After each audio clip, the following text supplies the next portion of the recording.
For today's video, I do want to speak about the chemistry that is being built between Nico Williams and Lamine Yamal. Later in the video, we're also going to be talking about Barcelona's 4 signings that they could make in this upcoming summer transfer window. There has been so much speculation, and I do have my own theories and thoughts about who those 4 players could be. So if you guys are new here, welcome to the channel. I'm happy that you guys are here. If you guys are Barcelona fans, this is going to be the channel for you. This is where we do talk about everything regarding FC Barcelona. Also, if you do want to join our Discord group chat, there is going to be a link down below on the description box and on the pinned comment, and within that link you'll be immediately invited towards our group chat, and then you can just join in, accept the invite, and ask me any questions that you guys do have. It can be Barcelona related or just football in general. There is going to be other group members in there that are also Barcelona fans that you guys can talk to. It's going to be a lot of fun. So let's get straight into it, and let's talk about Lamine Yamal and Nico Williams first. So just to give you guys some context, Spain is going to be facing Italy on Thursday night. It's going to be one of those classic matches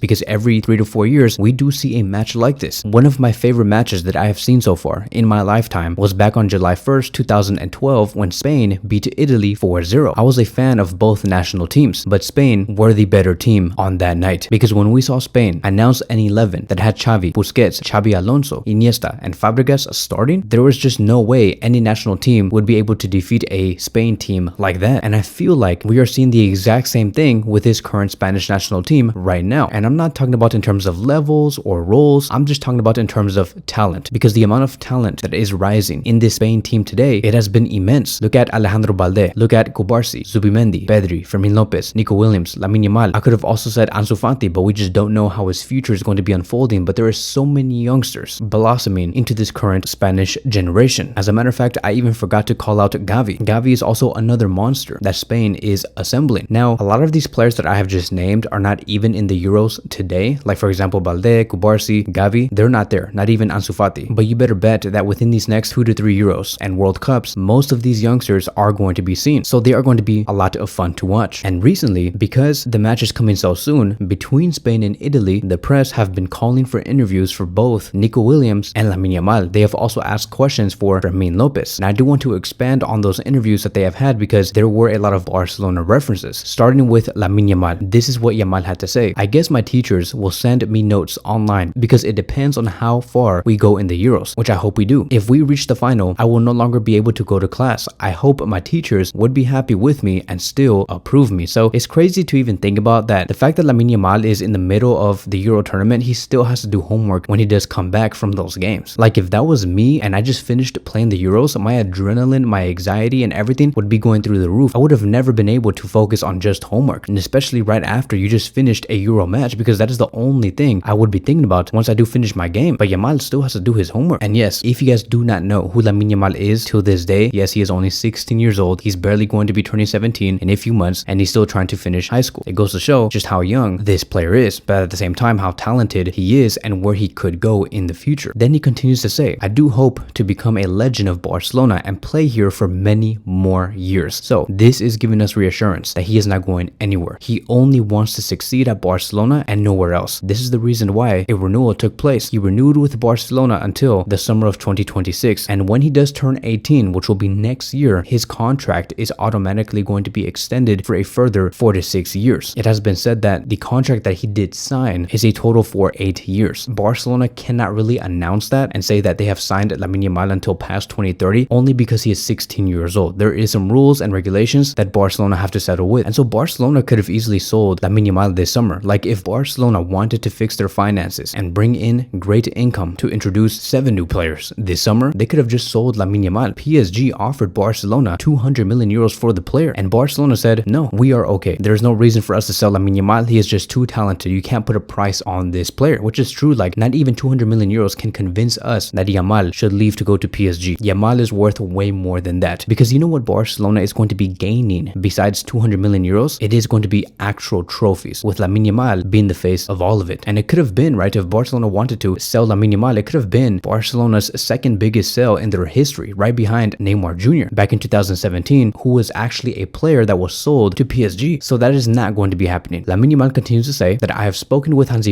before the Croatia game. He had wished me good luck and told me how much he has already wanted the season to start as a new Barcelona coach. So it's important for Hansi to build this relationship with the players and especially the youngsters. It was reported about 2 days ago that Hansi Flick is eyeing all players right now. Like, he told every player that he is going to be following them throughout their games in the Euros, even in the Copa America. So that also does apply to other players like Ronald Araujo. Hansi Flick is doing this because he wants to have better understanding on the type of characters he is dealing with and why they could be important for his main starting 11 in the next season. Then Lamine Yamal spoke about Nico Williams, which was the most exciting part, and this is what Yamal had to say, and I quote, "He's a great player and I hope to be able to share the dressing room with him at FC Barcelona. A player I would like to sign if I had money, I would say Nico Williams." So there is no need for Deco or Joan Laporta to persuade Nico Williams to join FC Barcelona. Agent Lamine Yamal is already working overtime. Not only is he bringing out assists for the Spanish national team, not only is he bringing out B's and A's in his homework, but he is also working to get great players to FC Barcelona by negotiating. Lamine Yamal is becoming everything to this club, and this whole thing about Nico Williams being linked to Barcelona right now in this summer really does remind me of Fabregas in 2010. I remember when Barcelona were being linked to Fabregas before the 2010 World Cup, and we're like, okay, maybe this could happen. It does seem like a dream come true. It does seem like a perfect fit for this puzzle that we are building. And then came Spain in the final when they have just won the World Cup, and they put a Barcelona shirt on top of Fabregas, and Fabregas was still an Arsenal player at that time. And then he went on to eventually sign with FC Barcelona because everybody knew that it was meant to be, that Fabregas should be at a team like FC Barcelona, not Arsenal. And the same thing is going on with Nico Williams. There's been so many hints, so many links, so many talks about him eventually joining Barcelona. It's destined to happen. These two parties deserve to be together. It's a puzzle. Nico wants Barcelona. Barcelona prioritizes Nico Williams, and they're also looking for a brand new left winger. And Nico Williams knows all players in Barcelona like Gavi, Pedri, Cubarsí, Balde, Lamine Yamal, etc. Just think about this, right? When Nico Williams does join, both Yamal and him are going to be running the flanks for Barcelona for the next 8 years. Now keep in mind that there is still a huge age difference between the two players. Don't think that they are the same age. Nico Williams is 21. Yamal is 16 years old. There is a 5-year difference. So let's say, for example, we fast forward 10 years later, Nico Williams will be 31 years old. Lamine Yamal is still only going to be 26. And here is going to be a general idea on what we could see Nico Williams and Lamine Yamal do at Barcelona. As we can see here, Spain eventually win the ball. After the Croatian goalkeeper kicks the ball from his own box, Spain eventually won the possession. Fabian Ruiz gains the possession, passes the ball to space, and eventually Morata gets the ball and scores the goal. But I want us to pay attention to the positions of Lamine Yamal and Nico Williams in this frame here. You can see that Nico Williams is asking for the ball to go into space because that is who he is. He knows his speed, he knows his athleticism, he knows what he could do with an attack like this. Barcelona will be finding multiple scenarios like this because Hansi Flick is somebody who wants Barcelona to win the possession as fast as possible while the defense is disorganized. Nico Williams is really good at punishing you into those spaces. And then you look at Lamine Yamal on the right side. He is waiting for the ball to go to his feet. He's not necessarily pointing to space like Nico Williams is. So they're two very different characters and two different profiles that the defenders are going to have to keep tabs on. It's a huge headache. And if Hansi Flick and Barcelona can maximize those two players on the flanks, they're going to be very dangerous. If we look at the next frame here, again, is the exact same scenario. Pedri receives the ball. Lamine Yamal and Nico Williams are already ready to make those runs on the flanks. Nico Williams, yet again, points where he wants the ball into space. Lamine Yamal on the right side is patiently waiting for the ball to go to him. Again, not necessarily asking for the ball to go into space because that is not who Lamine Yamal is. He is somebody that wants the ball directly and then to create from there. Nico Williams is just saying, pass the ball into that open space there and I will run to that and score the goal myself. And what is so interesting is that the positions of Pedri, Nico, and Lamine Yamal, that is going to be exactly what Hansi Flick does want. Look at how Spain are constantly always looking for the numerical advantage in the final third. What we see here is a 3 versus 4 situation. It's Pedri, Morata, Lamine Yamal, and Nico Williams versus the 3 defenders. And when you have numerical advantages all the time in the final third, you're just going to keep making the defense of the opponent guessing who they should mark. In this scenario here, Lamine Yamal is left unmarked. Guardiola has to make a decision. Does he defend Morata or Lamine Yamal? This will be very common at Barcelona. I cannot wait. And the fact that Morata is also making those runs down the middle, I hope that Barcelona can find a striker like that eventually, because the only reason why it was so easy for Spain to do this was also because Morata is very athletic and he knows how to run in a straight line. He has a lot of pace in him, even though he's in his 30s. Could we see the exact same thing with Lewandowski? I don't know. Hansi Flick does favor athletic runners in the number 9 position, and this is the reason why I hope Vitor Roque does stay, because if Barcelona ever have situations like this and we have a front three of Lamine Yamal, Vitor, and Nico Williams, the defenders are going to be having a huge headache. And this is also exactly where Hansi Flick and De La Fuente want Pedri, is for Pedri to be the key passer, right? The killer, the one to score goals and to provide provide assist, not necessarily be that player that sits so deep that he can barely do anything. This is where Pedri should be living at. Moving on towards what Nico Williams had to say about Lamine Yamal, and this is what he stated. Lamine Yamal has incredible potential. Everyone saw him, how he got past Guardiola and Croatia's entire defense. If he can stay healthy, he'll achieve everything and much